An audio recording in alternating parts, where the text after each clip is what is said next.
Hello, hello, hello. Today I'm talking with my friend Jenni Jepsen. We talked about losing a sibling at a young age and creating a best selling line of socks with a client. I'm Ivanul from Who's Agile. My pronouns are he and him. Welcome to my channel. You see a lot of agilists around me on this screen. If you want to hear me interviewing, please click that subscribe button because these are the people that I've invited so far. If you think I'm missing people, let me know in the comments. And that like button, well, if you liked today's interview, don't forget to click it. Hello everyone, and hello with me. I have Jenni Jepsen. Is that how I should pronounce your name? Yeah, it's kind of funny because I do Jenni Jepsen, Jenny American, Jepsen Danish, but yeah, no, that's great. Jepsen. All right, Danish indeed. And well, let's bring that immediately on. I'm talking from Ghent in Belgium, and we're going to Roskilde in Denmark, if I'm correct. That's right. And the Roskilde, that's one of the cities I do know from the festival. Never been there, but it was for a long time on my list when I was younger. Mhm. So that's yeah, that is one place. Have is this because in Europe, or at least in Belgium, that's a name that is big. Is that as big as in Denmark as well? Or It is huge. Yes. Yes, it is the music festival. I mean, there are others, but that is the most famous one and the most international.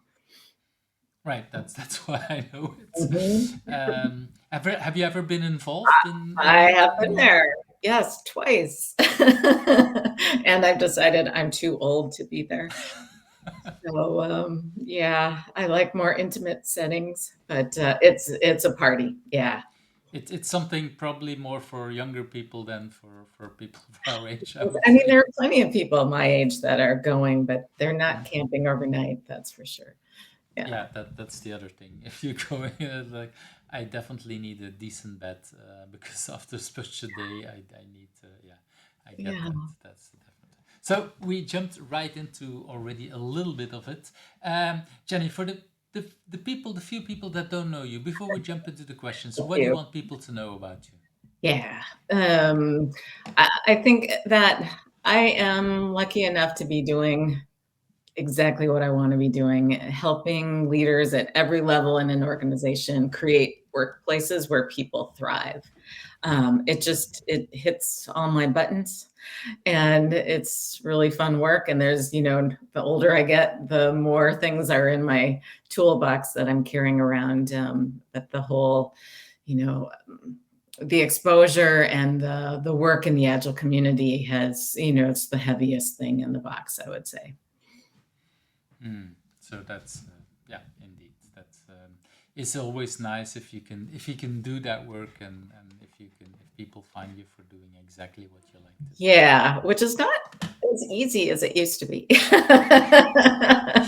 I think a lot of Yes. people think they're there already, except, engagement surveys and time to market and all those other things, show something else. So, yeah. Yeah, I get that. But even that was, I'm trying to think, the first time I encountered that, I think in 2007, I was hired to replace somebody.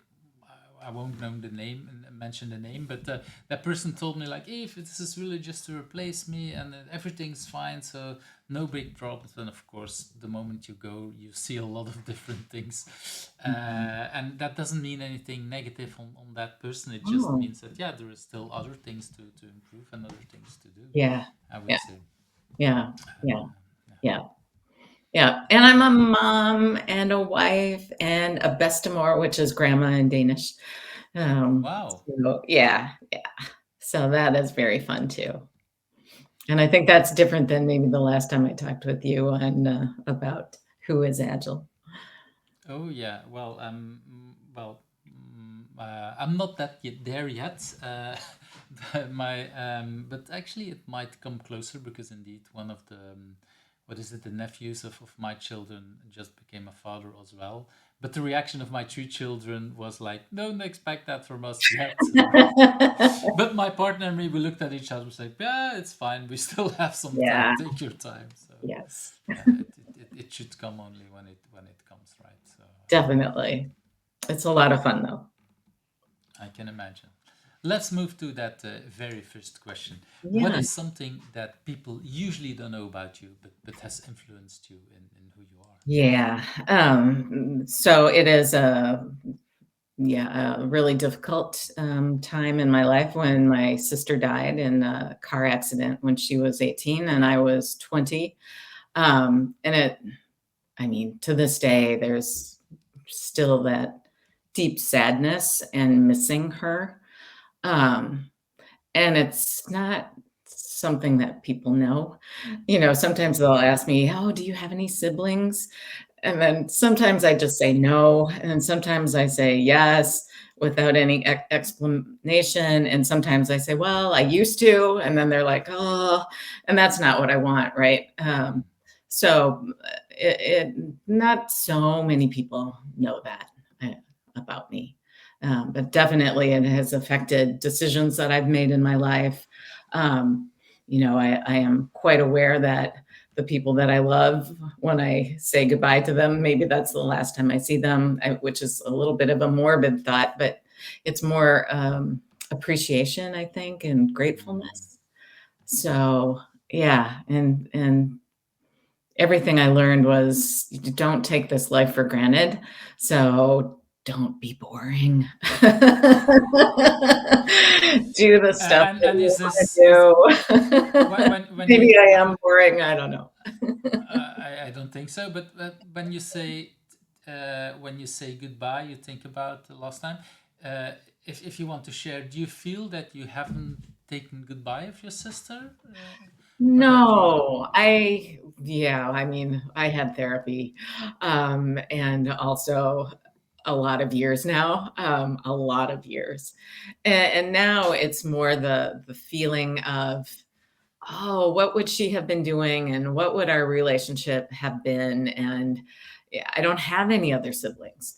So And sometimes was your yeah, relationship good at the moment that happened? it was getting better. We fought a lot, from the age of, I don't know, maybe she was around 10 years old and I was 12, and until it was just in the last few months before she died that we started getting along. Um, And and before, when you say fighting, the typical fights between sisters, yeah, or was there also rivalry? I don't know. Was no, there? there wasn't rivalry. There it was more typical fights. Yeah, like, stupid things that she would do or stupid things that she thought I did. She would wear my clothes and then leave it on the floor. And she was much more happy as a sort of her base personality, where I would say I'm a little more, I don't know, crabby. But you were the oldest, from what I Oldest, understand. yeah. So the more So I was, serious and the more, yeah, totally, because yeah, that's something. totally. I'm also the oldest, and that's something I regularly hear. That yeah, as an oldest, you take more responsibility, Yeah, you feel more responsible, yeah, and definitely yeah, true. Yeah, I definitely true. definitely recognize also when my siblings were younger, or well, when we were all younger, thinking like, come on, yeah, behave better or whatever. Yes. And of course I forgot how I was at that age because, Yeah. Yeah, because that's the typical kind of thing. yeah, And did when again you share what you want to share, but when that happened, yeah, was that how did you deal with that at that moment? Because you were still also very young, I would say. yes, yeah. I mean, there was the shock, of course, um, because it was so sudden and so, like, she was the first person that I knew that died. Mm. All my grandparents were still alive at that time, and, there was nobody close to me that had ever died, so it was like trying to figure that out as well. And then guilt, which, I now know is normal, for the remaining Guilt because you yeah, it was her and not you, or something like exactly. that. Yes. Yeah, because she was the happy one, um, and Mm. maybe more likable overall. I mean, just personality-wise. So that took some therapy to get through that. But I learned a lot about myself and about, yeah, my parents and about people's reaction to death. I mean, some of the things that people said, and they meant well. I know they meant well, but they would tell my parents, like, well, at least you have one daughter left. It's just like, what? Oh yeah, that makes it so much better. Oh, yeah. So what? But that brings up the other topic. How was it between you and your parents? Were you able to talk about it? Were you able to share your grief with each other, or how was that? Not in the beginning. Not in the beginning. I was I engaged at the time? I was, yeah, seriously dating my first husband. Um, and so I think for me, I spent much more time with him and friends kind of dealing with it. Um, and my dad didn't really talk about it so much. And my mom was like totally, yeah, she was shut down. So it took a few years before we could talk about it. I think, And does that yeah. also mean you, as the oldest, that you felt responsible to behave or to yeah be good at that moment, or anything Yeah, like I that? think I had that in me my whole life. So it was probably intensified at that time. I'm not sure I did do that though. I didn't feel that kind of pressure from my parents But you at didn't all. feel the no no. But you didn't feel the. I was more talking about internal pressure. Like you Yeah, didn't. You felt like, okay, I shouldn't bother my parents with my grief because they have already theirs. Something I like that. did feel that, yes. And that is why I shared my grief with friends and, yeah, my boyfriend at the time. Yeah. Mhm. Yep. Yeah, And you and a talked therapist. about you talk about therapy already a few Yeah, times. When did you start that? Was that rather quickly after that, or did it take yeah. you some while before that? No, it was pretty quick. It was, yeah, I think within 6 months or something like that. Yeah, it Wow. was very Okay. So quickly. Yeah. so that's really smart. And was that I don't know, common to do in Denmark for people to go to therapy, Well, or I did was in the US at the time, so ah I was okay. still living in the US. Yeah. And no, I mean, therapy wasn't so big, I guess, as it is now. My parents were great encouraging me to go. And so were my friends, just to help me, yeah, find some tools to deal with it. And you say your parents encourage you, so there was some kind of communication. Oh, yeah. Did they do the same thing for themselves, or was that this is for you, or I how don't did? remember them doing it, actually. So, yeah, that's a really good question. I don't recall that.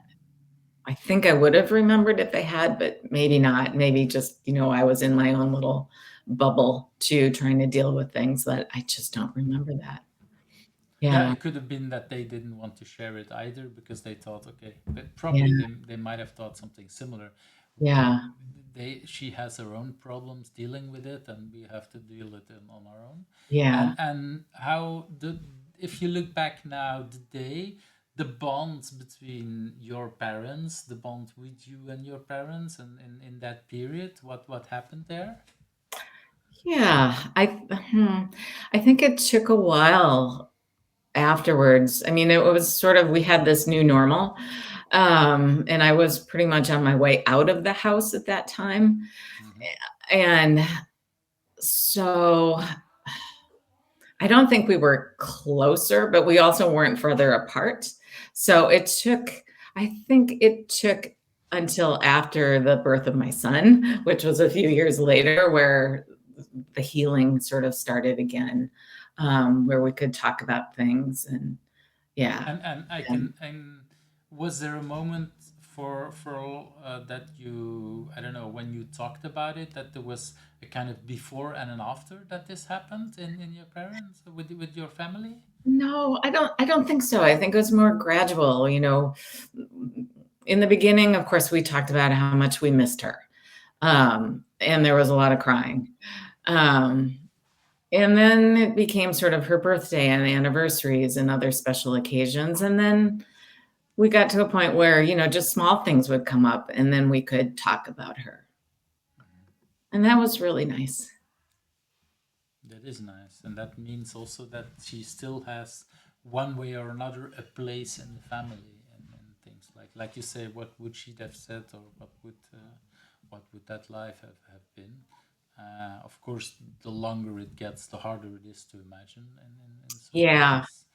And Yeah. is this something you talked about your son? Is there something? Is this something you shared, or share a lot with your children? Like how I will talk about it, but I don't go into details. So, I'll talk about fights we had growing up or, um, the shock of losing her.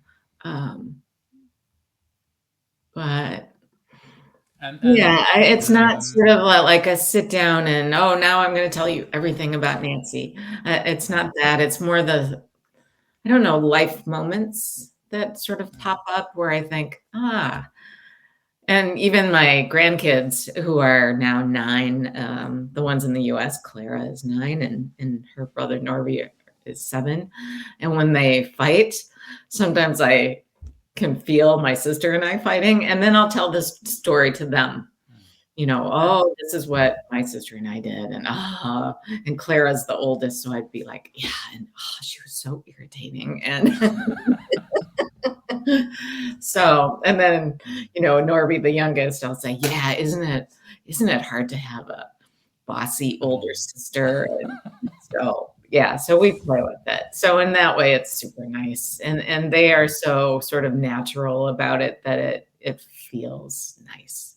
Yeah, so in a way, she is part of the family history, even if totally. they Yeah, don't know totally. it. And you said that a lot of healing started when you became a parent yourself. Yeah. Was there moments that you became, I don't know, an anxious mother because of these kind of things? Because I can imagine Oh, that yeah, you might be afraid to lose them. totally. So Yes. Yeah. I don't think I was too sort of irrational about it, but yes, especially driving in cars. So whenever I was a passenger or thought about my son in a car with someone other than me, um, that scared me a lot. Yeah. and did you, when they started driving themselves, for example, was there Oh anything like God, yes. this? Yes. Yeah, yeah.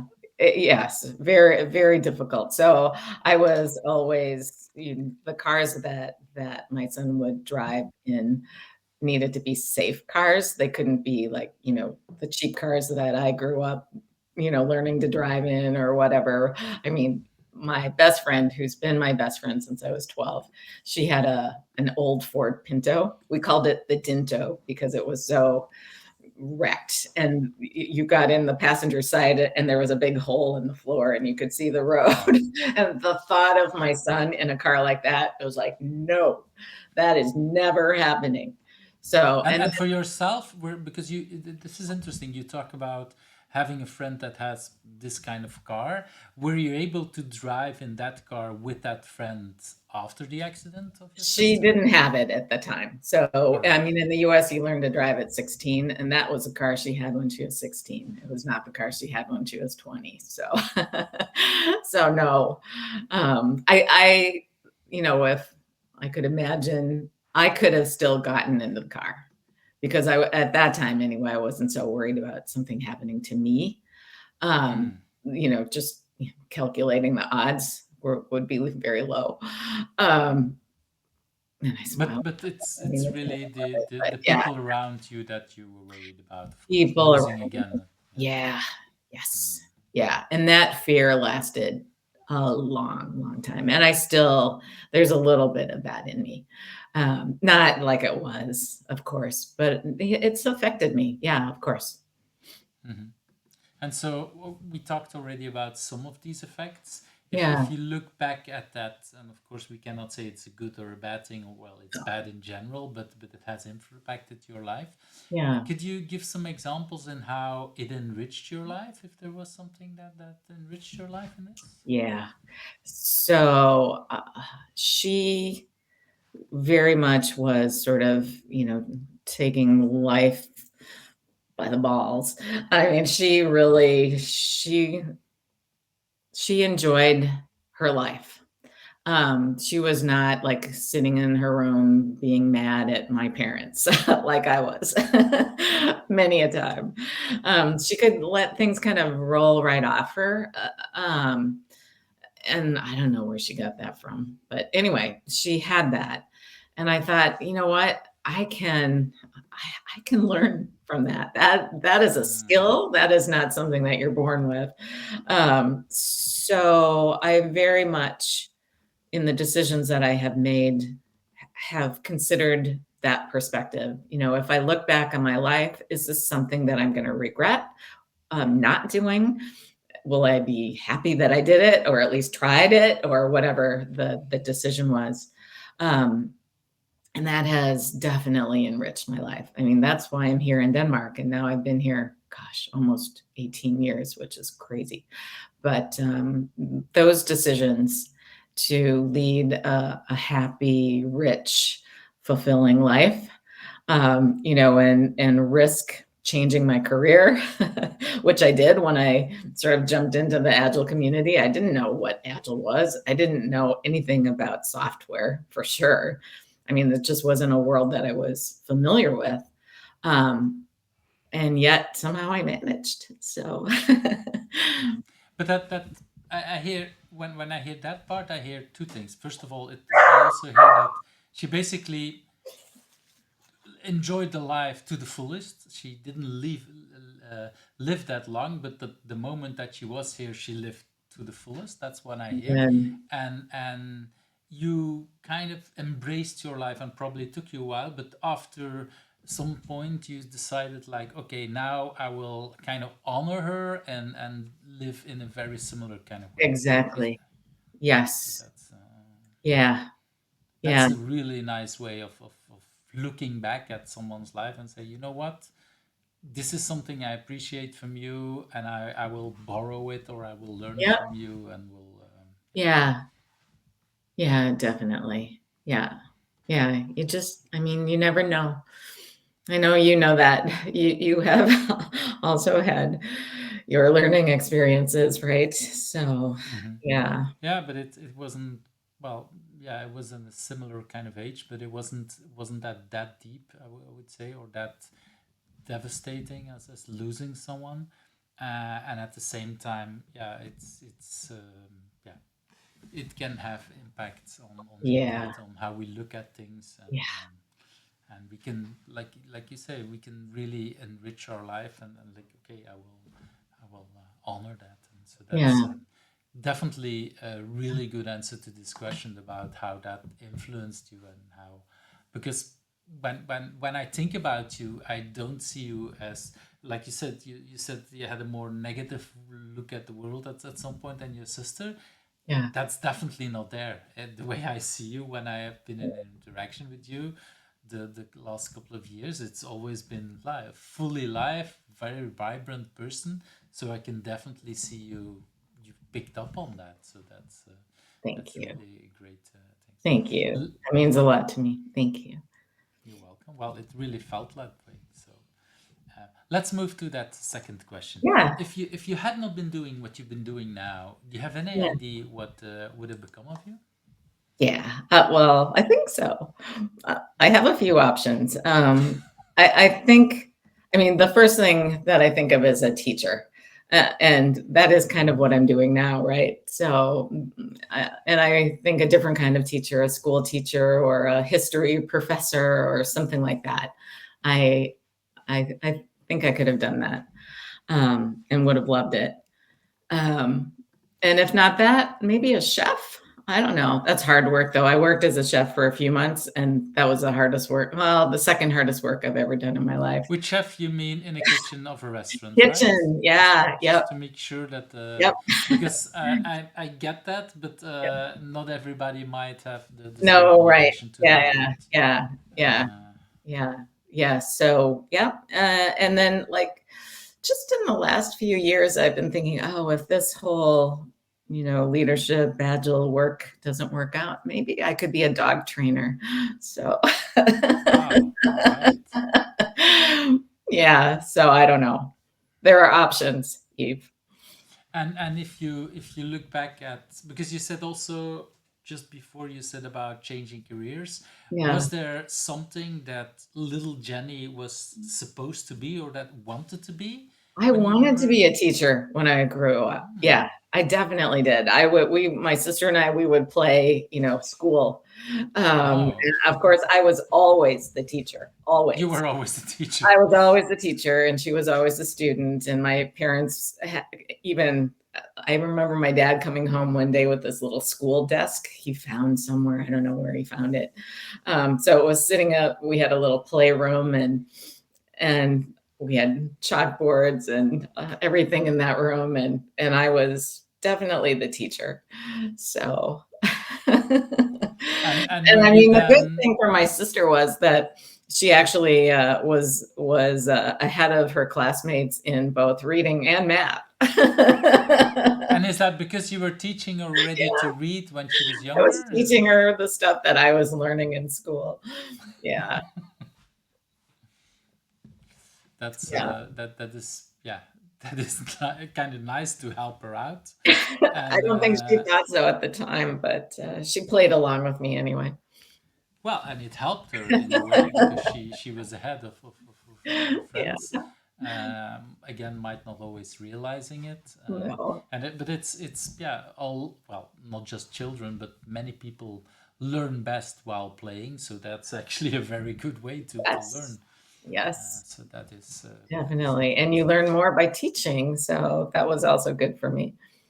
so yeah, definitely. And was at what point did you give up on that dream, or that was there anything that made you? Was Yeah, it an actual choice to no longer go for teaching, or was that just yeah, forgotten? it was an actual choice. So in high school, I started writing for the school newspaper. And I really loved doing that. It was really interesting and fun and different subjects. And I got to talk to different interesting people, and I didn't have to talk. I just got to answer or ask questions. And I loved that. And so my degree is actually in journalism. So I took Mm. a journalism education at university. And then from there worked as a journalist for a short time. And then I joked that I went to the dark side and did public relations for a few years after that. And as part of one of the clients that I worked with, and at this point I was on my own, had my own company. They were a mid-sized company, and they really liked working with me, and I loved working with them. And I had such a really good relationship with the owners of the company. And they're like, Jenny, what about, we're having this issue with our employees, and, we want them to feel more, whatever, motivated or whatever it was. I can't remember exactly. Can you help us with that? And I was like, sure, sure. And then it was a sock company, and I was like, you know what? I think you guys should introduce a line of women's socks. Do you know that women make, all of the majority of the purchases in the household? And if you had a women's specific sock, I think it would sell really well. And part of me selfishly also wanted my own kind of sock. Um, anyway, and so they were like, yeah, how about if you help us figure it out? And suddenly I became a product owner without actually knowing what a product owner was. That is the job that I did. And I loved it. It was so much fun. So much fun. Talking to, Because you also had, because what I'm hearing in your story is that you were already a customer in your mind. You really wanted something to design for yourself. yes, So which yeah, typically makes some of the best product owners because you really have something. It's dangerous because, of course, not every customer might be like you, but at No. the same time, if it's for discovering and if there is a market just like you, and in this example, I really love it. Like you say, there's like so many companies ignore women where they make a lot of decisions in households. So definitely, if you create things for yourself as a woman at that moment, there is a lot of chance that there will be others who are interested in that. Yeah, it was so fun. It became their best-selling line of socks ever. Wow. Yeah. Still So anyway, today, or just at that moment, or you don't know? they have since sold the company, so I don't know if it's still the case today, but it was for the almost 10 years that I was working with them. Wow. Yeah, yeah. That must Anyway, be that really was well. It's amazing. fun, and at the same time, you know that you help them and you help them create, a brand or at least a And partner I that learned makes a difference. so much. So when I sort of, I guess, stumbled upon Agile, it all sort of made sense to me. It was like, oh, and the way of planning and things was like, oh, that's what we're missing. So then I could take that back, and you know, I So was that you discovered agile while working with them. That's what I'm yes, hearing. yes, Mm. yeah, yeah. I was on a board of directors. So the company is Fox River Mill Socks, and they still have that company name, but the owner sold it. Anyway, and they did a lot of stuff in the outdoor industry, ski, and yeah. So I was asked to join a board of the Outdoor Industries Women's Association, and on that board was Polyanna Pixton, and you probably know her. Polyanna is one of the early agile gurus, and she I mean, I was really impressed with the way that she facilitated, and I loved her provocative questions and all of that. And I thought, oh, when I grow up, I want to be like Pollyanna. Anyway, so she at the end of the conference where we had this board meeting, she said, Jenny, are you ready for a new challenge? And I mean, there's only one right answer to that. So of course I said yes. She said, okay, call me on Tuesday. And I called her on Tuesday, and she said, oh, I'm doing a think tank with the Agile Business Conference in London, and I want you to come. And I'm like, what's Agile? So then I started I think it was Google, actually, Google search at that point. And then Googling all the other people who were going to be part of the think tank. And anyway, so that was my introduction. Yeah, that Wow, was in you 2000. really you entered through the big door, I would say, because if someone like Pollyanna Yeah, introduces you to it, yeah. and I guess by that time you were already doing some of that stuff because you worked with her, and so you learned with your eyes, I can imagine, Yeah, I on didn't how know she. it. I mean, some of the things that I picked up, of course, all the things that I like, I'm like, I want to copy that. I want to do that. But she actually came into Fox River and did a planning session, and I was like, blew me away completely. I was like, okay, I want to do this. This is so cool. So Mm. anyway, yeah, yeah. So that was really fun. And then of course, I met all the, can I call them the big wigs of Agile? And I had no idea who they were. And I remember having a conversation with Alistair Coburn, and he was just like, who the fuck are you? I mean, sorry, I shouldn't swear. Who are you? Because I was like, oh, well, your PowerPoint could be blah, blah, blah. It's just like, oh my God. Because you were I yeah have no idea. not impressed with because Not, you yeah I the mean, names didn't mean anything to you. correct. Yeah. So, I mean, it's funny. But yeah. Mhm. So now sometimes I name drops like, oh, actually. Mhm. But No. it's such a fun story on how this is why I love so much these kind of questions, because you share how you stumble into that role of a product owner Yeah. without it probably being called a product owner at that No. time, Uh-uh. but learning it and then gradually meeting more people and say, oh, this makes sense and I like to do, and I want Yeah. to be this person that then turns out to be, okay, there is actually a whole role, there is a whole, Yeah, I had no dare I idea. call it, an industry, or there's a whole movement, let's call it the movement behind it, with Yeah. ways of doing stuff. So Yeah. that's yeah, Yeah. really fun Yeah. behind that. So let's move to that next question, Yeah. because with everything you talk about, I can imagine that there are challenges. Do you know what is for you at this moment currently your biggest challenge? At least the biggest one you want to Yeah. share openly on the internet? Yeah. I think for me now, I'm moving more and more into the leadership space, and um, bringing intent-based leadership, for example, because I think it fits so well with agile ways of working and pragmatic agile. And I think one of the challenges, it's not just for me, I think it's for a lot of people, is all the bashing of agile. And I get it. I mean, I am not a fan of many of the prescriptive methodologies. I've always been a pragmatist. Um, it's just, I mean, maybe because I didn't come from the software industry and I didn't really know what I was doing.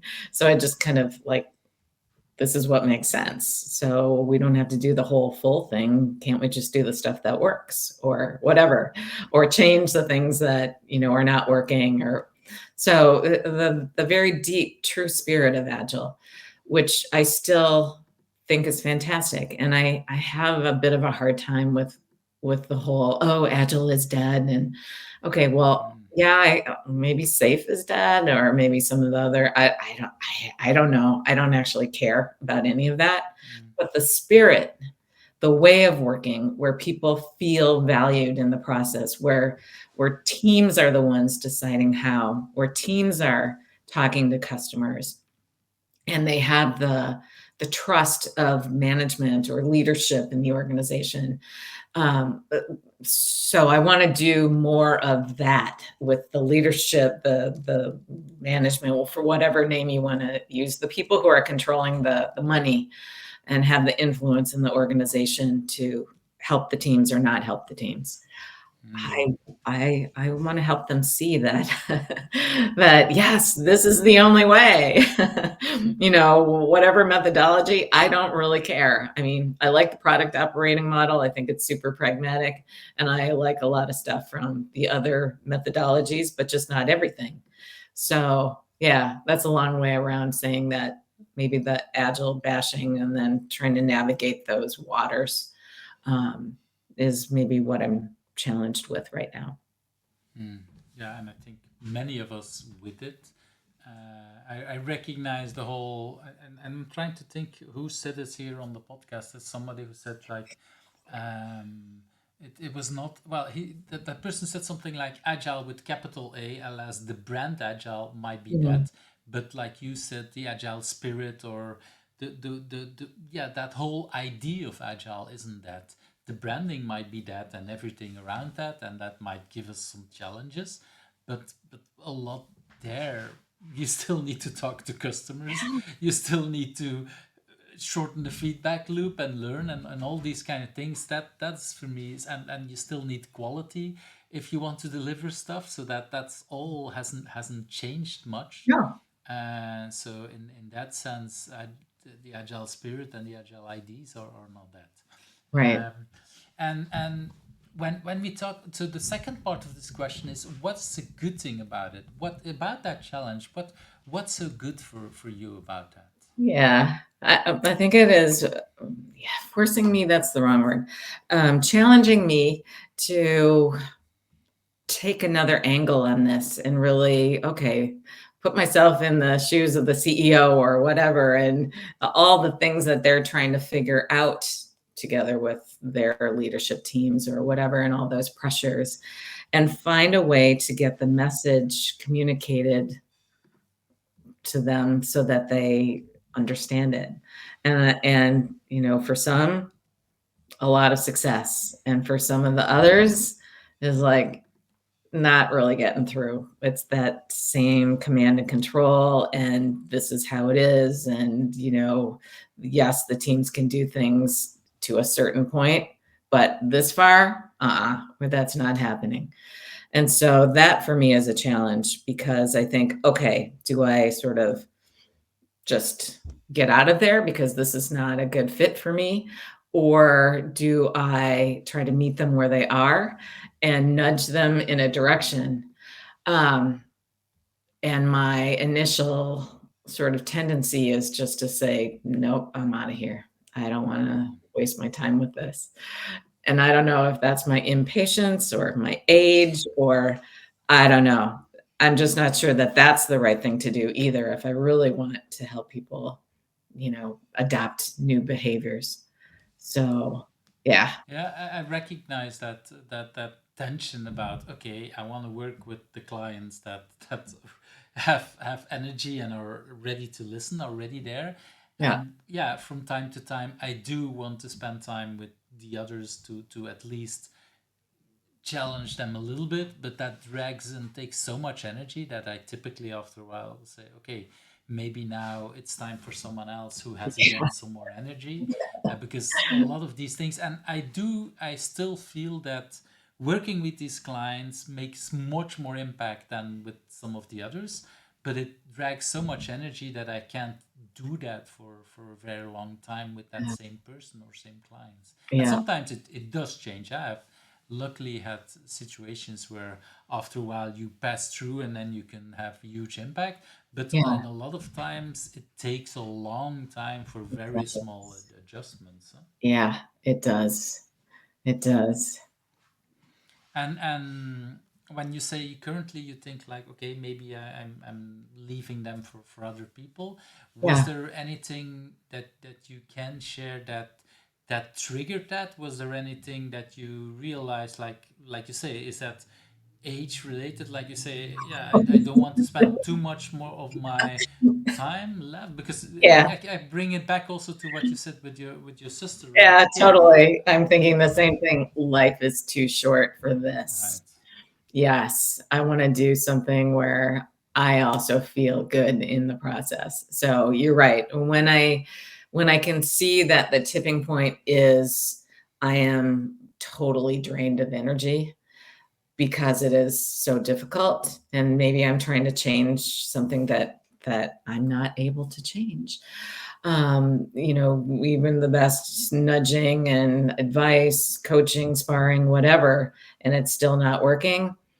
And I'm thinking, time to leave. They're not getting the value out of me anyway, then if the behaviors are not changing. So, yeah. But that's but tough. It's really tough because then I think, "Oh, have I given up? Should I push harder? What should I do?" And there's a lot of self-doubt in that, even though I'm also asking all kinds of smarter people than me for advice on how to handle things. And some are telling me, "No, you're right, Jenny, just get out of there. There are plenty of others." I was like, "Oh, are there?" So, I recognize that challenge, and thanks you for sharing it, because I think it's also important that people who are watching here see that it's not just them, because a lot of us we run into that, and that self doubt you talk about. Oh, is this because I'm bad? Or it's like, no, maybe they're not yeah, ready, and okay, the economy is not really great at this moment. We're recording this at the beginning of October, 9 October, and the economy is not really great. That also means that both for us as people who want to help out, we also need to look at our financial state, but yeah, also our clients are also looking like, okay, where will I spend my money and how yep, much will I invest? And somehow a lot of them, well, these are long-term changes. You don't make such a change very quickly and then you go in and the next day everything is changed. No, no, these kind of changes take time, and it's harder to convince people right now to invest time in this, because they're thinking like, okay, what's the next yeah, thing that I'm gonna, absolutely true. yeah. Yeah, yeah, yeah, it's tough. And I think, "Oh, I that dog trainer thing doesn't look so bad." I have no idea how quickly you can help out dogs and how quickly they learn, because it depends again if they're young or older dogs. And I think that's part of the companies that need most of our work are also older companies, Yeah, and these are, yeah, tankers to move and not small motorboats to change. Yeah, exactly. And that feels like old dogs that have really hard time to train, I would say, in a way. So that's yeah. But let me know if that training dogs really work out. I will. There might be other people who are interested in that as well if they're wondering. Let's Yeah. move to that next question, and I have the feeling we're kind of already tiptoeing around it. Like, what drives you? Because I know you as, like I said earlier on, as a positive person, but has a lot of energy, a lot of passion. Do you know where that drive comes from? Yeah, I do. I am really clear. Fairness, that is what drives me. I want things to be fair. And so the work that I do is all about creating these spaces where people thrive. It is creating spaces where they feel like they've been treated fairly, they're appreciated for what they do. And that motivates people to become even better at their jobs, to be more creative, to deliver faster. I mean, all the things that management wants in an organization. So, yeah, fairness drives me. This is why, like you said, we're recording this in October 2025. And when I look at my first country, um, I am just so sad, so horrified, if you will, by what's going on. And the whole fairness thing is just like my brain is so totally on alert for all the horrible, horrible, unfair things that are happening right now in the US. In fact, sometimes in the last year or so, people have asked me, "Oh, Jenni, where are you from originally?" And now I just say Southern Canada. So, yeah. Which yeah, I can fully understand. At this point, it's definitely for me. I'm not going in the next 3 to 4 years and No, maybe longer to no, that country. yeah, It doesn't feel safe. It doesn't no, feel That's I recognize a lot of what you're yeah, saying there. it's, But I want to go a little yeah, bit deeper to when you say the fairness that yeah. drives you. Mhm. Um, when did you pick that up? When was there some point in your life where you say, "Hey, were you badly treated, or did you see other people badly treated, or was there something that you were good treated? You say, "Hey, this is what I want to do." How did that No, I happen? wish that was the case. No, I know exactly where it comes from. So it comes from my dad, and my dad worked as a printer for yeah, many years, the whole time that I was growing up. Could you say a little more? What do you mean with a printer? Because I'm not sure if Yeah, people so recognize that. at the time, so this is a long, long time ago. Um, all with like paints and things and printing things for cars and other industrial equipment. It was part of 3M, so the makers of Post-it notes, and doing a lot of like adhesives and printing for the automobile industry and for other industries. So it was printing those kinds of things, big machines and very very command and control environments. Think factory. That's what it was. And he would come home from work, and at the dinner table, all four of us would be having dinner, and my dad would complain about the terrible things that the bosses would do to him, to his colleagues, to just everything, treating them like they were dumber than a box of rocks, and very much, very much sort of Taylorism, industrial age management.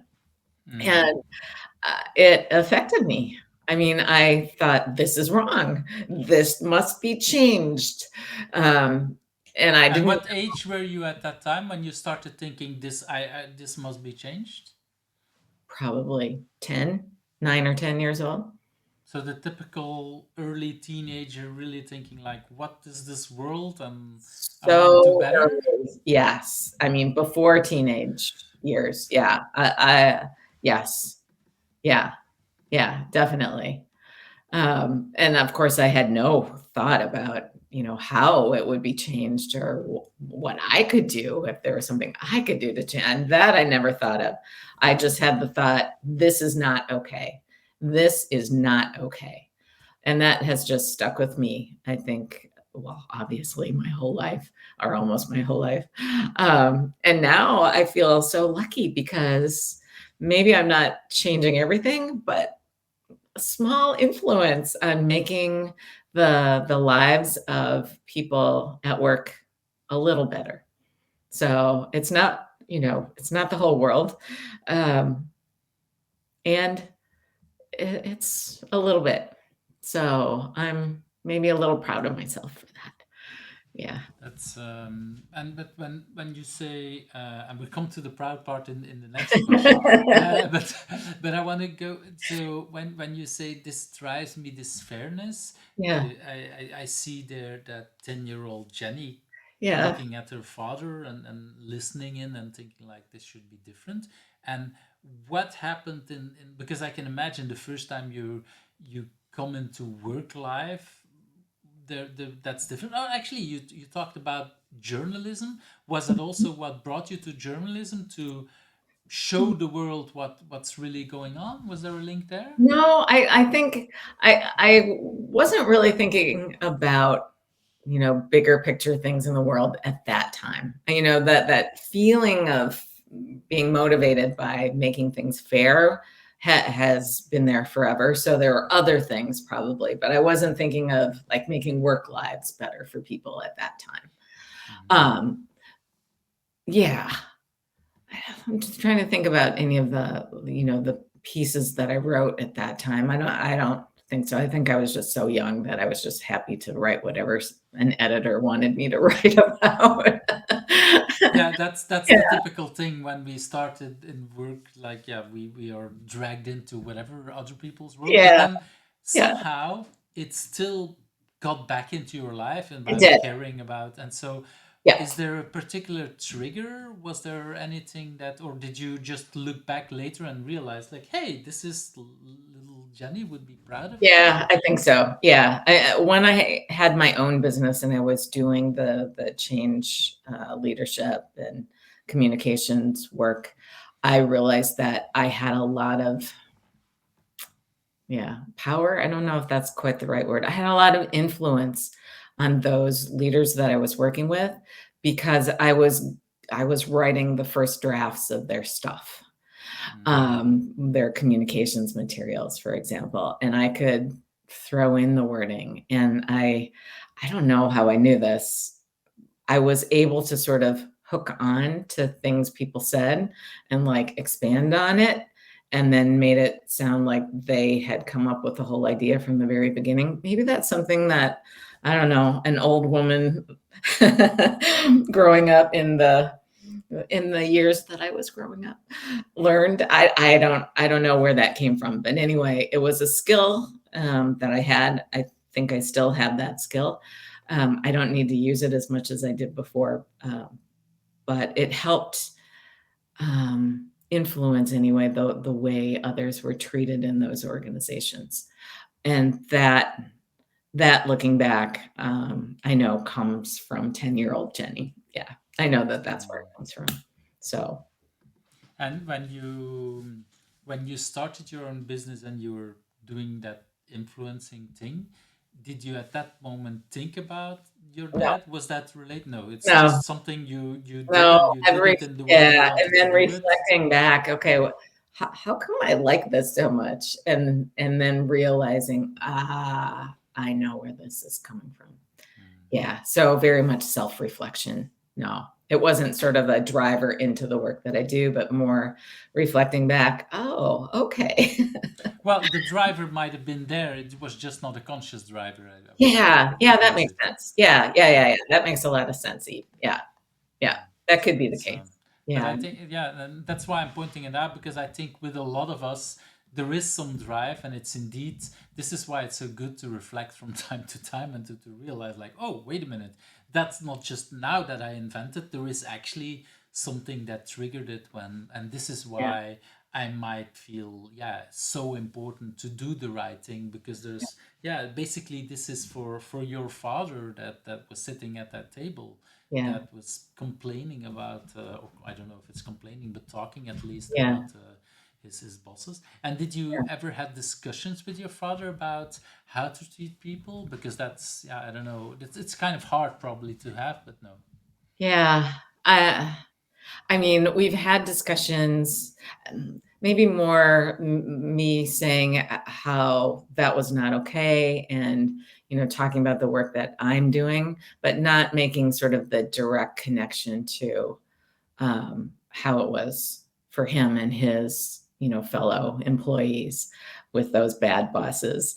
But just talking about bad bosses.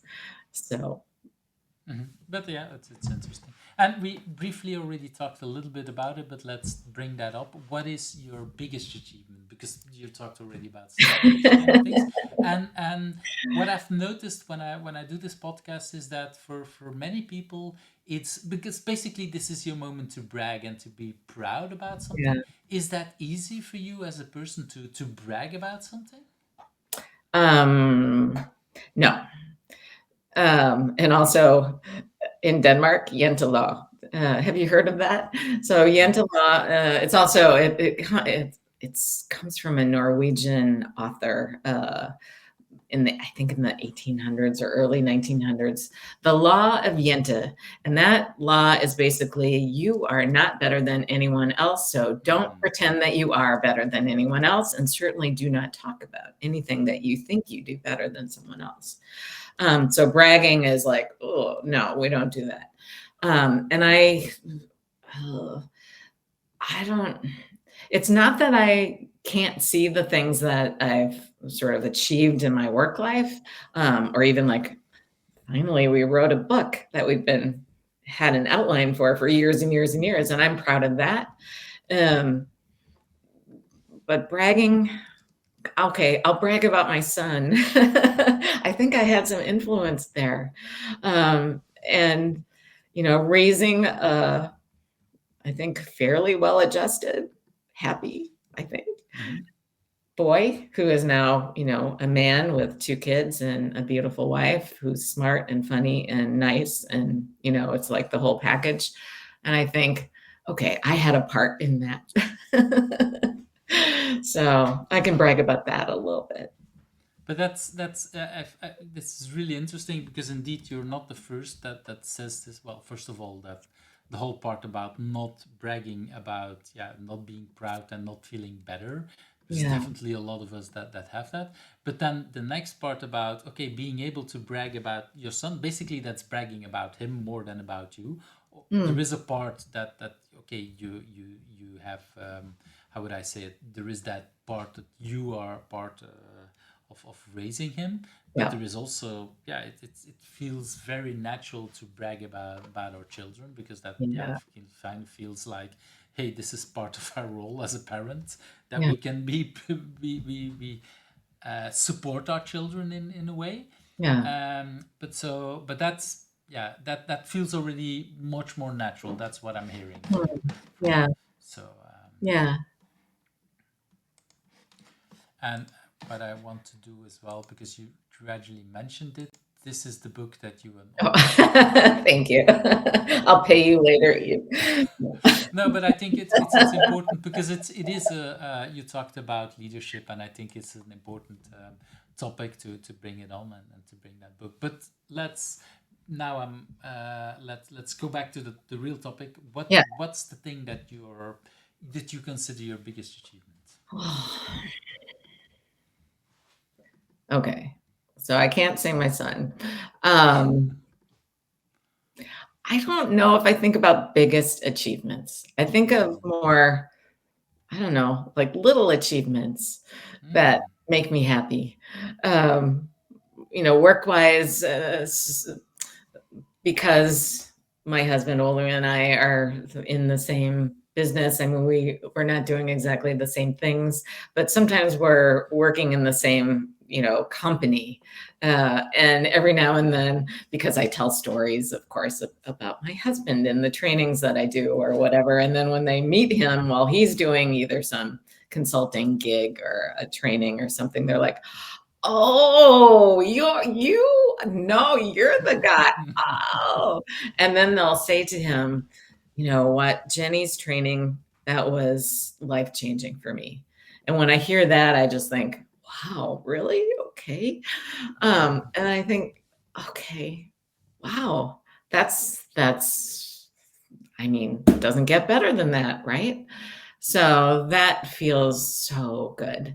I mean, it's not why I do my work, but when I get that kind of feedback, man, And I it's even feel more so interesting that fortunate. they tell it to your husband more than to you. Well, they probably tell it to you as well, but I guess when they, in a way, tell it behind your back to your husband, it feels more true than Yeah, they when they tell it to you. Is that what I'm hearing? maybe, I don't know. Or maybe he just happens to get them, after they've had a chance to reflect on things and maybe Hmm. put some things in practice. Yeah, I don't know. Yeah. Yeah, that's even more interesting because okay, typically after training, people might feel really good about something, but then yeah, a week goes by and somebody might already been forgotten. But now Yes. it's like they actually try it out and they see well, it's actually working, and then they meet your husband and then they say, oh Yeah. wait a minute, this is really life Yeah. changing. That's so So cool.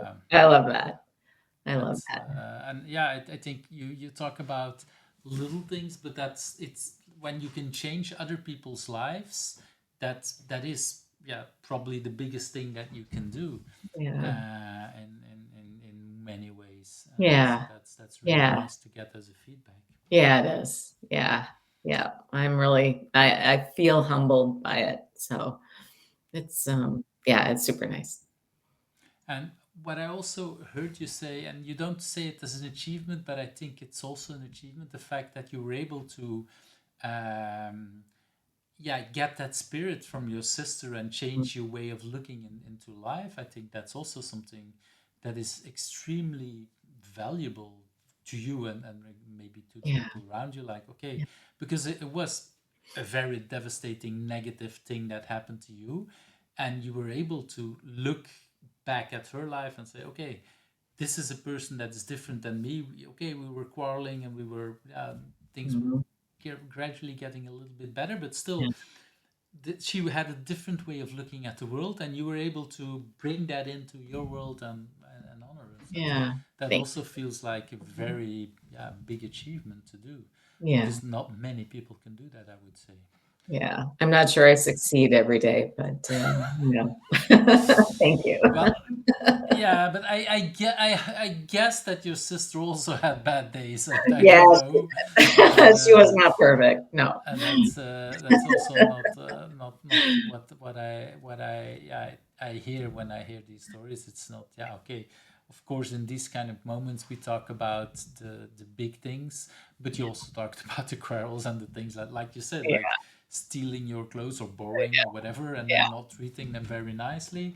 Yeah. Like that's very logical. But at the same time, you can look at that and Yeah. yeah, so that's very nice to share. Let's move to already um, um, that next question about a personal agility tip. Do you have such a tip to share with Yes. The power of micro habits. everybody? So doing Okay. small things, and those small things over time, I mean, they add up and they're so much easier to do.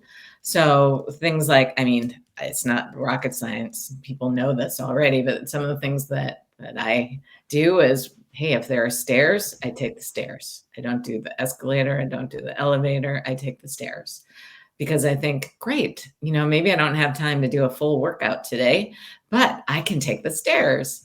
And then I feel good about myself because I've taken the stairs. Small things like that, or uh, flossing your teeth, right? Or whatever, small things that you can do Hmm. to make bigger changes. So in a work setting, what small thing can I do? Well, one small thing I can do is come to or go to a meeting 10 minutes late and see what happens with my staff, right? So some of the advice that I give leaders, do they start without you? What happens? There's a lot of learning there. What happens if I don't say anything until the end of the meeting? And let everybody talk first. So again, not rocket science, right? Everybody knows these little tricks. It's just that we don't do them. And it's like, why? It's I don't get interesting it. when you say everybody knows this, but I Yeah. do know a lot of people that would say that this is bad. Why don't you don't come late to a meeting? But yeah, you come late because you want people to get out of their comfort zone and start without you, and so there's a Yes. whole strategy around it. Yes. And is this something that you discuss with the people, or did you do? How does that happen? Because I can imagine first time Jenny's late, everybody's like, what's happening? When do you? So I give this advice to the leaders. So nobody cares if I'm late to the meeting. So They just think, oh, this is that coach, and just like whatever.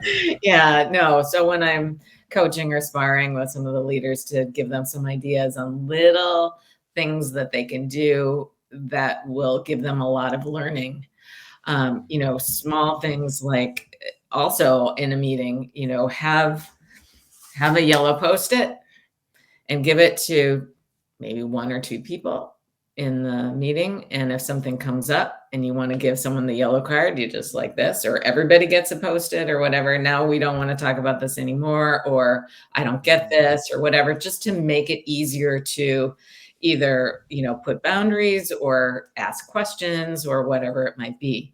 One of the other one of the other techniques is that you can ask a couple of your team members ahead of time, hey, when we get together and start discussing ideas for, our next feature or whatever, I want you to disagree no matter what people say. Find the opposite side, and then, see what happens in the meeting. Do we get different perspectives? Do we get fights? What happens? What is that learning? Those are small things that we can do. And then you can joke about it, right? So some leaders are like, okay, now we're going to, in every meeting, randomly assign one or two people that are just going to disagree with everything. And I mean, it can become kind of a joke, and then it's not having the effect that you actually want. So then you need to stop it. But they're just, all these little things around us that we can change. And it doesn't take that much effort. So we don't have to, if somebody is not understanding something or wants to be told what to do, you don't have to sit down and have a one-on-one with them and find out, oh, what's holding them back. You can just ask them, okay, well, what do you think we should do? What do you see happening around us? What are you hearing? Based on that, what do you think we should do?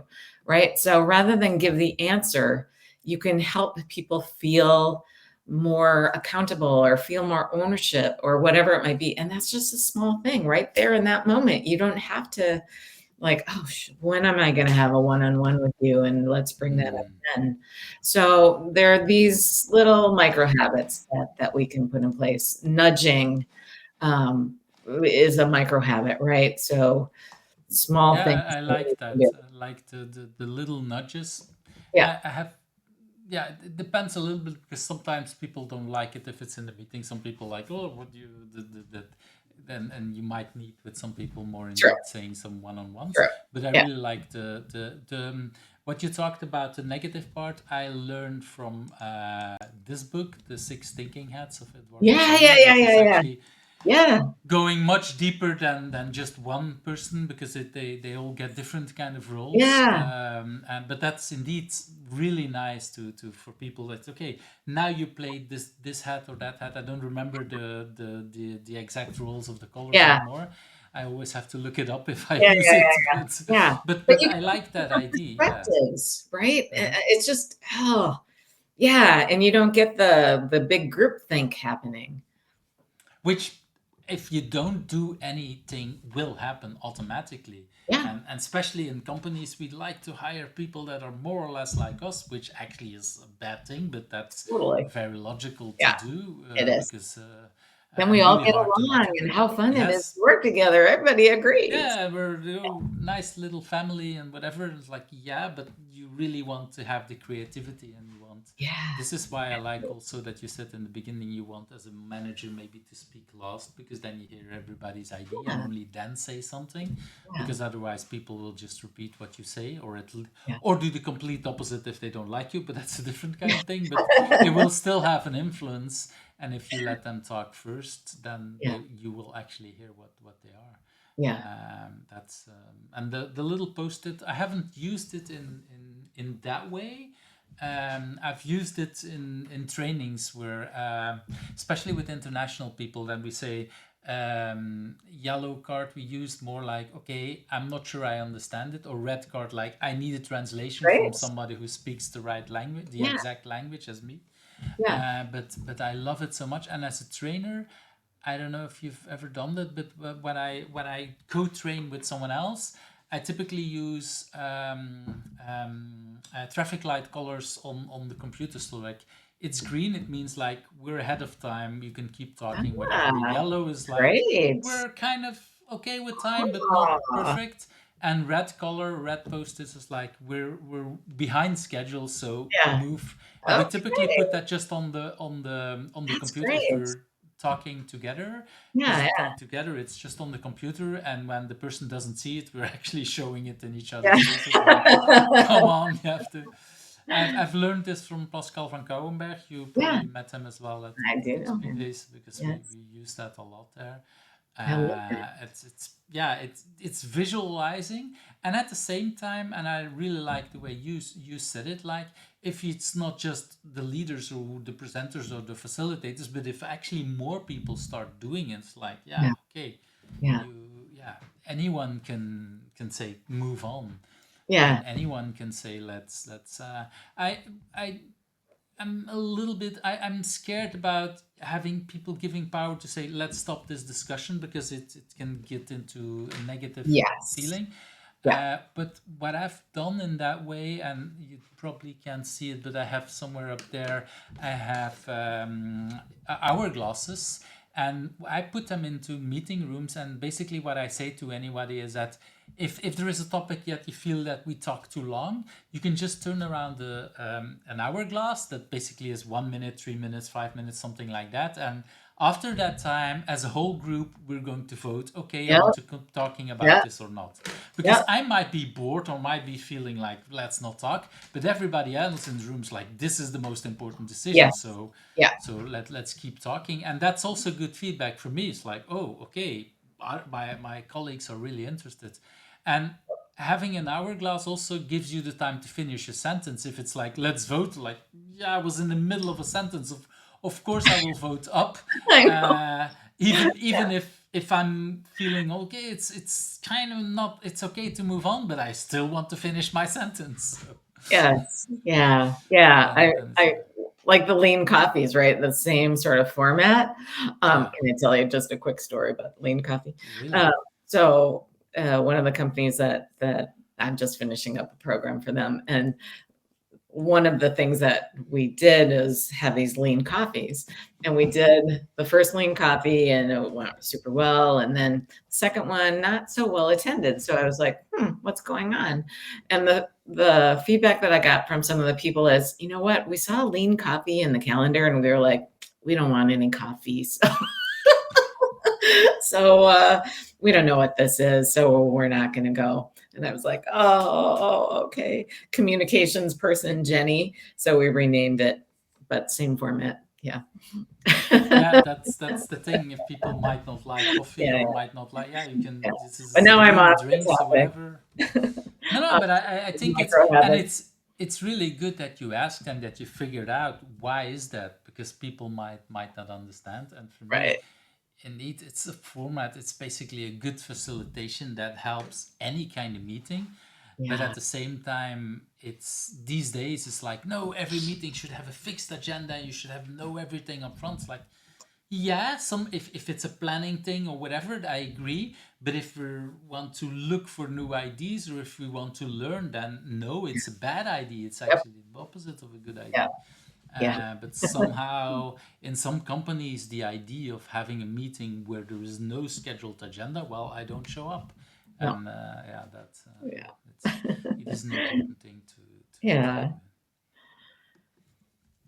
really, really wonderful story to share. Let's move to that next topic Yeah. about remote working. What have you learned? And of course, a lot of us, we started working remote during COVID and during the pandemic, but did you do any remote working before that? Yes. Yeah, I did. So for me, it was, I mean, yeah, aside from the horribleness of COVID, the whole idea of remote work was perfectly fine for me. I mean, I missed the face to face too, because I had a good blend. And now, so the flexibility, I love the flexibility of remote. I love it. And I love that, having conversations like with people like you, is so easy now. The tools are there. It's just technology works most of the time. The collaboration tools are there. So it works quite well. It doesn't replace face to face, however, but the flexibility for me of remote work is fantastic. If I want to, in the middle of the day, take the dog for a walk or throw a load of laundry in or whatever it is, I have that freedom, and it's super nice. I really, really appreciate that. What I find difficult now, what I'm seeing, at least in a couple big companies that I've done work with in the last year, and that I'm not now, they are requiring their employees to come to work 5 days a week. They must be there. And I think, really, have you not learned that obviously people can get work done? They feel less stress. They feel more motivated. They feel trusted. I mean, all of those good things. And now it's like, no, you must come to the office no matter what. And And do that, you know what's behind that request? so here's my guess. I think they're hoping people resign. It's easier than firing them. Whoa, okay, Yeah. at that kind of level. Okay, Yeah, I think so. that's not so I'm pretty nice. sure that's what it is. So, I mean, these are big companies, who are looking to help their shareholders see a better bottom line, and they don't want to fire everyone. They only want to fire thousands of people, and then the rest they hope are sort of Right. filtered out by forcing them to come to work every single day. I Wow, just think, that's are we going back to 50 years? I mean, it goes so much against how people are motivated that I just think you're not going to get more productivity. You're not going to get better outcomes. You're not going to have happy people. Really? Is this what you want? Okay. I mean, trust people to go to the office when they need to go to the office. Or, I mean, teams that work together, they usually love to be together. There's more bouncing off things. And then other times, really into the work and want that private time, not to be interrupted. And then that's perfect to be at home. And usually, right? I mean, we all know this. We start work earlier. We work later at home than, than we do at the office. So anyway, that was my little soapbox speech today. Yeah, yeah, about but I should have seen it coming, but I wasn't prepared for that answer about why people would be doing that. So we talked about your experience that you had. What have you learned? Were there any things about remote work? You already said like it's working and there is advantage of seeing yeah. each other face to face. Are there things that you can give as tips and tricks for other people? Oh, okay, that's a good question. Um, What have I learned? Okay, so the biggest thing that I have learned is that you need technology for the meeting space, and then you need a different technology for the collaboration space. So, for instance, I mean, I have my preferences. So I love Miro, working in Miro for the collaboration space. For me, I know there are other things out there. For me, I can like set up the board in a way where I'm picturing a room that I'm walking around, and I try to have cool visuals and easy for people to move around. with the notes and the frames and all of that. So it works pretty darn well, combined with Teams. Usually, with the companies that I'm working with, they're using Microsoft Teams. So Teams is the meeting space, and Miro is the collaboration space. I remember in the beginning, it was Microsoft and the whiteboard in Microsoft. Oh my God, what a joke. Yeah, so that's my tip. And I'm pretty sure everybody knows that. So they're not learning Oh, anything that's from me. yeah. I think it's good to repeat, and it's good indeed to think about it. Like these are two different kind of spaces, and I think well we this is where I think a lot of us are still struggling with the hybrid. Like people, we know how facilitation works face to face. We're kind of okay. Yeah, There are still people learning about it. I have tons of books about it. There's a lot of people who've been doing that. That kind of is, yeah, I don't know, solved that problem. We're yeah, still figuring out the remote part, and a yeah, lot of us have learned a lot. But hybrid, like we have no clue how to do it right now. I would say, yeah, but a big part is indeed separating these things. Like, okay, having maybe I advise a lot to have two facilitators, a person focusing in yep, person, a person focusing on remote, yep, and having these two people collaborate a lot together. yep, Um, Two different kind of spaces, and yeah, thinking a lot about that kind of thing. So yeah, that is, but that's yeah, for me is a lot about hybrid, and that's yeah, yeah, it is still something that we need to figure out for much better sure. on how to do Yeah, this a lot yeah. better. So Hybrid for me is like the worst of both worlds. I mhm. just I really dislike it, and I've tried some different things. I mean, I think the setup that has worked best, I had a team in, Vienna, and Mhm. 3 of their people were at that time sitting in, I think it was in St. Petersburg. So this was a while ago. Um, and I thought, "Oh, really? They can't come in? No, no, no, they need to stay." It's like, "Okay, so here's how I want the room set up. I want monitors, 3 monitors on 3 tables, so that when people are sitting around in the horseshoe are 3 monitors with each of those people." And this was a pretty sophisticated technology company, so they were able to do the tech, and that worked so well. And when we did the exercises, we did a combo of Miro, and then for smaller things where they could just write on a post-it note or something, and then just hold it up on the screen. Then we could translate it and put it up on a flip over or whatever, and that worked really well. That was my best hybrid experience, but that only happened once. So And but what I'm hearing is that well, first of all, there was you looked for low tech just as well as high tech. It was yeah, also like not everything has to be solved with technology. But at yeah, let's also face it, these days there is much better technology than 10, 20 years ago. But right now, mostly for the more sophisticated companies that can yeah afford some of that. yeah, Um, at the same time, I sometimes see that people have much better equipment at home, like really bad headphones, really bad microphones in companies. So it's like, and yeah, I do understand that if you have yeah, 100 meeting rooms, having to have a good microphone in every meeting room is a lot yeah, of money. yeah, Having people, but I see, yeah, expensive CEOs working on their laptop with very shitty microphones and speakers. Like, come on, invest in a good microphone, yeah. invest in good headphones and things like Oh, that. Like, yes. I mean, so. do you think anybody's tallied up the amount of time that it's taken? Like, can you hear me? Can you hear me now? Can you hear me? Or the chat, like, oh, my microphone doesn't work, or I can't hear you, or Mhm. it's like,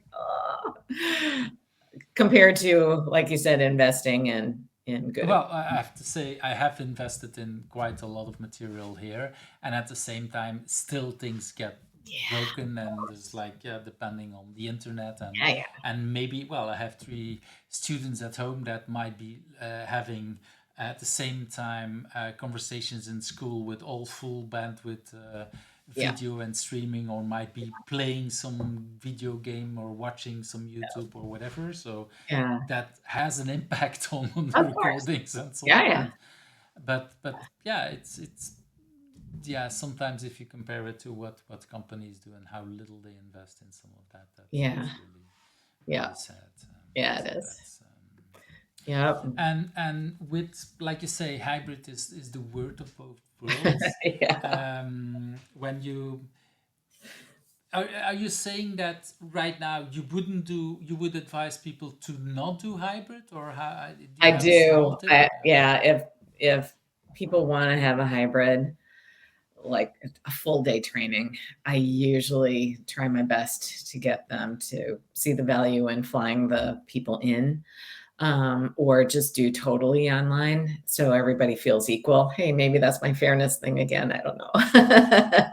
But And the equal part is really important indeed when you say, like, if people are not flight in, there should be a way that people remotely feel as part of the conversation as people at home or yes, in the office. Sorry.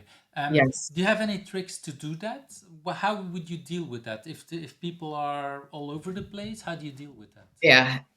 So this is where you have to have, and I love your idea, Eve, of having two facilitators, one for the online and one for in person. I have not had that. I also haven't pushed for it. So maybe this is something that I will do going forward. Um, so what I have found is that I really have to focus as facilitator, because if, you know, 2/3 of the participants or 3/4 of the participants are there face to face and the others are online, it is so easy to get sort of wrapped up in the people who are there, you know, like right there, versus remembering, oh, wait a minute, Ashwin, he's on Teams. So I need to stop and like turn to the camera and say, hey, guys or gals or whoever the people are, what are you thinking? And then when we're doing the sharing, I'm very much like we go around the room. Maybe we start with the folks online or whatever, so that everybody has a chance to say something. I think there's also a tendency that if you have the option of being online or in person, sometimes people choose online if they're like super busy or whatever, because they think, oh, great, now I can, you know, just pay attention to the stuff that I think is interesting and not Basically, not pay attention most of the yeah. time, and just Yeah. And then every I just, time I hear a word that I recognize, I pay attention. Yeah. yeah. And I mean, I try not to take that personally. And what I advise the people who I can clearly see have something else going on, to just like I would do to somebody in person, just say, hey, I can see that, you know, either their phone is ringing or they're going in and out of the room a lot. And the same online, if I can see that they're not looking at the camera or they turned off their camera or they're like slow when I ask a question or something like that, I know they're, you know, doing something else. So then in a break, I'll just either write to them or say, hey, you know, it's perfectly okay if you've got something else that is a higher priority for you right now, by all means do it. Put your full focus on that, because having a little bit here, a little bit there is really not good for your brain. So, and sometimes What they do it what and what sometimes they, Jim McCarthy calls it. I prefer people. I prefer heads that count and counting heads. Like, okay, I yeah, prefer less people in the room, but everybody is in the room, or virtual or not. They're paying attention and they're yeah, fully focused. And if you can't do it, well, okay, it's optional. Let's not go. But at least the people who are here. But of course, that also means if you don't join, if there is a decision taken by the people who are there, you have to follow it. And we're not going to go back and forth and read this. No, no, no. It's with the nope, people. If you feel exactly. that you don't, if you that you don't need to be in that decision, then you just have to follow whatever that. Yeah. Yeah, yeah, yeah. And I start my online meetings on time. Um, because I think, On okay, if we time, were there in the or office, right, we would start at whatever it is, 5 minutes past the hour. You know, if people are doing the smart scheduling or whatever, that's when we start. And we end when we say the meeting was going to end, or we end before that time. And that's it. That's my rule.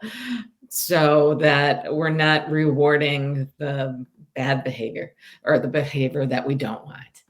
Right. So, yeah. So, Rewarding people who are coming on time, and indeed, yeah. that's just if you're coming late, okay, you miss out something. Yeah. I really like that. Yeah. That is indeed. Yeah. And I've gotten pretty, I don't know, strict. I won't go back and start again. I mean, if people are like 1 minute late for the directions or something, then I just repeat the directions. Like it's a normal thing. Like I always repeat the directions. So, and I will, like in a break, say, hey, if there's anything that has come up that you're wondering about, we can take it now or whatever. So I try to be as accommodating as possible, because also if I'm like meet, that's not good for keeping their brains open and curious. And so, yeah, it's not easy though, right? There's a lot. Definitely not. And like you say, we can, well, okay, I can, if there is a direction given, I can let people go, and I can in private give some more instructions to the people who are late. But let's not stop everybody, because then, yeah, like you say, you're welcoming people to coming late next time, and basically you're not helping everybody else No, who right. came on time. So why would I indeed be becoming on time next time? So really wonderful ideas and wonderful tips. Let's move to that next question about a book. And I already brought, or you brought already some books, and I showed them. But what's the book that you thought about bringing today? Yeah, I brought it here too. So I took it off my bookcase. So it's called Cast by Isabel Wilkerson.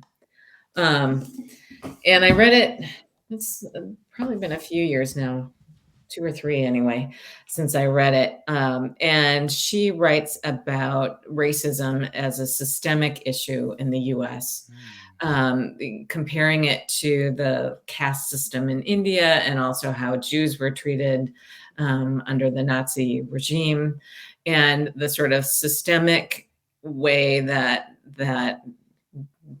brown and black people in the US have been put down. For me, I mean, I read it because I had heard all the good reviews, and I thought, okay, this sounds super interesting. I'd like to read this. And going into it, I'm thinking, I mean, yeah, I'm white privilege, whatever. I've never, I mean, some small like female discrimination stuff, but nothing like skin color kind of discrimination. Not that. Nobody has ever said you can't live there, or I'm not going to rent to you, or whatever. And going Also, into not it, when you were moving countries, there was no, nothing like that. never. Oh my gosh, like Denmark. I'm pretty sure that, I mean, once I jumped through all the hoops that you needed to become a citizen here. But that these hoops are not racial, I would say, or not related to No, those hoops were discrimination. not. The speed in which, okay, I don't know this to be true. It's my hypothesis, and I have no idea if this is true or not. But okay, but that There's a picture that at goes least with it. And so when they see one, all the stuff that I have, right? I've got a job, I'm paying taxes, I have an education, so I'm contributing to society, all of those things. I'm not taking anything from society that I'm not paying for. And then they see white blonde woman. Okay, she looks Danish, so she's a check. I don't know if that's true. It's But you didn't feel, yeah, you didn't feel that you didn't belong, or that no, people gosh, kept not in anything that way. against you. So that's No, really no, kind of not in that way, not at all. No, I mean, no. And so going into reading Cast, I was thinking, okay, well, I'm not a racist. And that's not what the book's about. The book is about the systemic dehumanization of Black and brown people in the US. Starting before slavery and continuing to this day. And she doesn't write it in a way that, she's like a fanatic. I don't know if that's the right word. She's coming at it from a very sort of measured, researched, rational way of putting it together, yet she shares stories and things that really sort of connect with you as a reader. And it changed how I thought about racism, if you will. So rather than, okay, it's not about skin color. No, it is about the systemic uh, putting down of an entire group of people based on their skin color. So, lighter colored Black people get more better jobs. They are treated better by doctors. The darker your skin, the worse that you're treated. I mean, there's research, and there's research around deaths of Black people in the US and during COVID. And I mean, there's just so much that I was like, oh, yeah. Okay, I hadn't thought about it like that. I hadn't thought about it in that way. So it helped me see another perspective that I would not have. I mean, I just don't have that background, right? So anyway, And so, how long was it ago that you read this book? I think maybe 3 years ago or something. But it's just stuck with me as one of the, if I was going to recommend a book for someone to read, this is the book. I mean, yeah, there's lots of great business books out there that I can also recommend, and maybe some novels. But this one just, when I finished reading it, I was like, wow. And is this something that you've since applied, or do you behave differently in training, or do you reach out more to other people? How does it work? How did it influence you? That's a really good question, because I'm not sure that I have done anything differently. I think I have a heightened awareness of, for instance, it wasn't so long ago, somebody was arguing about the reparations debate in the US. And I don't know if you know about this, but there's, I don't know how big the group is, but a group of Black people that are seeking reparations for what happened during the Civil War and before with slavery in the US. And the person asked me, Jenny, what do you think about the reparations thing? And before I read the book, my response would be, well, no, that was 100 years ago, 150 years ago, almost 200 years ago. That doesn't make any sense. We're past that now. We've moved on. We're a better society. We're this and we're that. And now I'm like, I'm not so sure. I'm thinking maybe, because the sort of the impact of that putting down of people's ancestors have affected, our contemporaries, if you will, Black and brown people. Most did not have the same opportunities that, their same economic level white person had. And the effect is systemic. So now I'm thinking, I don't know. I'm not so sure about that. I maybe there is some value there. Maybe, and that's my fairness thing coming back. I think that, okay, maybe there should be some compensation for that. I don't know. Anyway, the impact, though, has really changed how I think about my own assumptions. Going into it, as I mentioned, I'm not a racist. No, I don't think I am. And I also never thought about the systemic discrimination. And I think we don't always see the advantages that we have. And I don't think about it. A whole debate about, okay, should we encourage people that have been the negative part? Well, we have to counterbalance it one way or another. And find ways to give them at least similar kind of opportunities. And people say they have the same, but that's not because of what you just all described. The whole back end. You asked about Denmark, and I remember, I think it was the first maybe 6, 8 months or something that I was here in Denmark, and I was very much focused on learning the language. And I was getting the publicly funded training, which was awesome. And then I also went to private lessons in Danish. And I remember getting off the train and starting to walk to the class. And another woman who was in the class, I saw her and I'm like, oh, let's, walk up to the class. And we were talking about Denmark and, being accepted and things like that. And she said, yeah, I'm having a really, really hard time. People are just, they're not open to me. And I said, yeah, no, I know it's really hard. And, you have to be friends with people for a long time before they think that, you're a friend. And she's like, no, that's not what I'm talking about. And I was looking at her like, well, okay, what are you talking about? And she's like, look at me. And she was black. And I was like, oh, God, how stupid am I? I mean, it didn't cross my mind. And I mean, in a way that's good, right? And in another way, it's like, No, it's hello, not. Jenny, Yeah, white privileged woman. You're thinking everybody is just like you. That's not how it is. That is not the reality of life for yeah, many, and many people.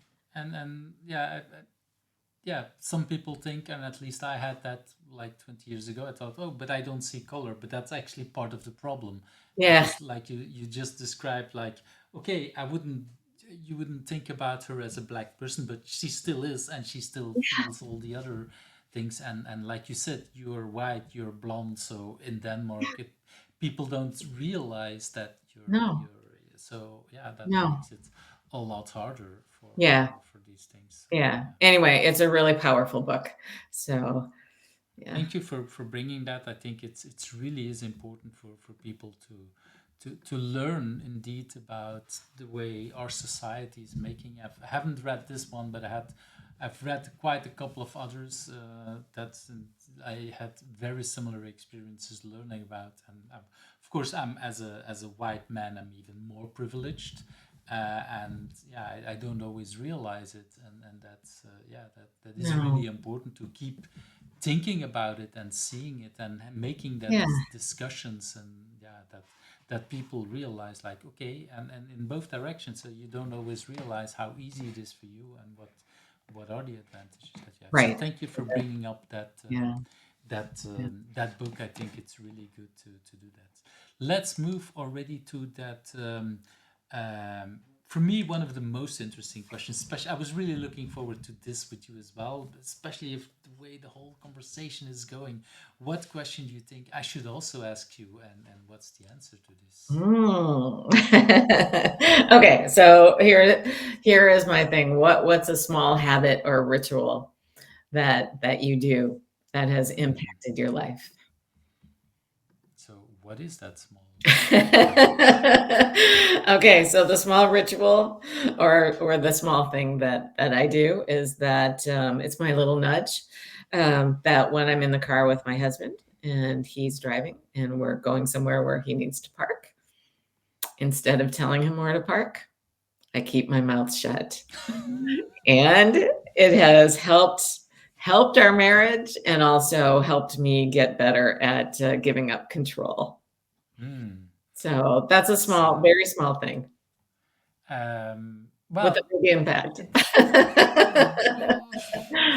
yeah, beginning Papa can definitely see small. I don't know, because I've no, well, I've teach two of my children to drive, and sitting there, especially during exams, for example, you're not allowed to say anything, because the Oh, moment I say no. something during the exam is over, because then it's Sure. basically finished. But that is just so. These are probably the hardest hours of my life, sitting there trusting my because yeah, I would not allow my children to go take an exam when I feel they are not ready. So I know I fully trust them going to the exam, but that's, I don't know, half an hour not saying anything at all is like the hardest moment. So I can definitely imagine that yeah, it's actually, I realize now that I also learned to teach my partner to drive as well. So that was also very similar. Okay. Oh, wow. So that's but that's it's very similar. Like, okay, not saying anything to your partner, and so I don't think it's small. I think it takes a lot of energy and a lot of, Maybe. yeah, I don't know, perseverance to keep your mouth shut. And do you, at that moment, are you able to go into a casual conversation, or is it just completely silence? How It, does that work? yeah, it depends how stressed I am. So if I'm stressed, like with work and or other things, then just there's quietness. If I'm not stressed, then yes, I can have a conversation. Yeah. Yeah. And how does it work for him? Is this, well, first of all, is this something you've discussed, and was it a conscious decision that he's aware about, or how does that work? He was not in the beginning. And then yes, we did talk about it. And so sometimes I'm not so good. If I'm like really stressed and I'm thinking, how many times are we going to circle the parking lot? Can't we just park there and walk? I might say, I did see a spot over there. It's okay. I don't mind walking. But I really try not to. I really, really try not to, because I think, one, he's driving. He gets to decide. I mean, that's how it And is. does he ask for help at the moment that he doesn't see anything, or how does that work? Sometimes he'll say ahead of time, because now he knows. He'll say, "Hey, if you see a spot that you think is good, Just just tell tell me. me." Yeah, yeah. But we joke about it. Well, that's I think, once you get past that annoyance and whatever, when you can joke about the situation, that, Yeah, yeah, de-stresses a lot of things. Like, so yeah, that's, totally, yeah, totally. that Yeah, helps a lot. yeah, But I love it how this is a very small and yet very impactful tip, a yeah, very thing like that can definitely help so many people. Like, okay, well, to just basically, in when we talk about pair programming, we also talk about the driver and the navigator. It's yeah, the driver who's in control, and that's, yeah. I I love my partner to drive. Like, for me, it's much easier. I can just read a book. I can do anything, and yes, for me, it's like, okay. But indeed, the first, I don't know, first year or first 2 years, it was like, yeah, really felt like I see a lot more, which is normal because I was driving so much longer. That doesn't mean it's a negative part on her, but I realized how much stress it put on her, because it felt yeah, like, hey, you're controlling me, or you're, yeah, you're saying that I'm doing a bad thing. It's like, no, yeah, I just want to help out. yeah. But it doesn't help out. And once I realized it doesn't help, okay, shut up and don't say Yep, anything. yep. Um, Big impact. that's has a big impact. And I noticed that, like I said, with my children, for my partner, it's harder at this moment, because she didn't teach them how to drive, and especially the first few times that she drove with them, basically after they got their exams. Like, Yeah, oh, it's like, no, you yeah, trust them, it's okay, and it's, but yeah, like you say, it's a lot of energy. It's not yeah. that easy, and some No, days that goes better than others. I think, it's yeah, yes. it's a really wonderful tip.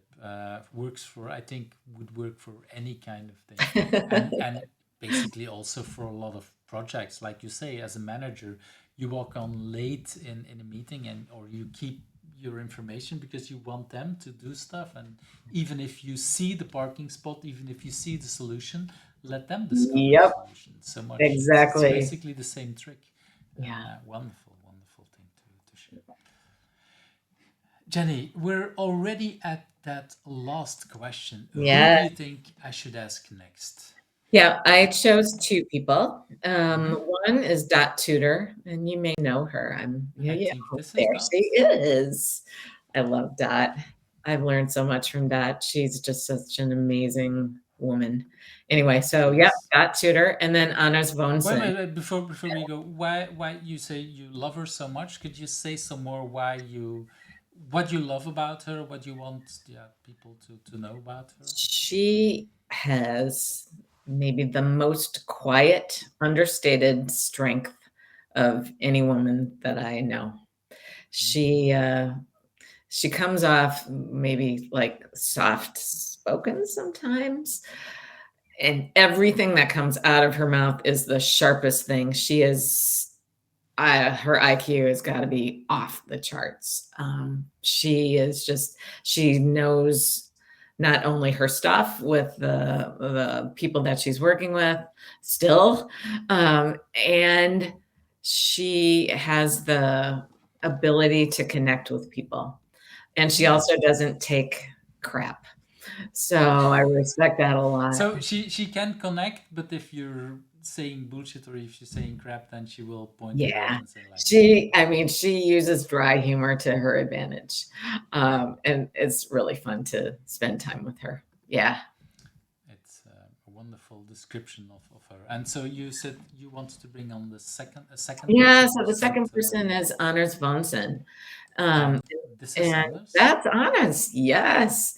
And he is I mean, I'm so lucky. There are so many great leaders that I have worked with, and he's one of them.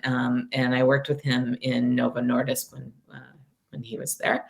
And he has the ability to involve and engage not only his team of people, but also the internal leaders and teams that he's working with. So he was heading up the Lean Agile Center of Excellence until just a couple days ago, where, I mean, yeah, there were a lot of people who were let go from Novo Nordisk, and his team was one of them, along with his leader and him.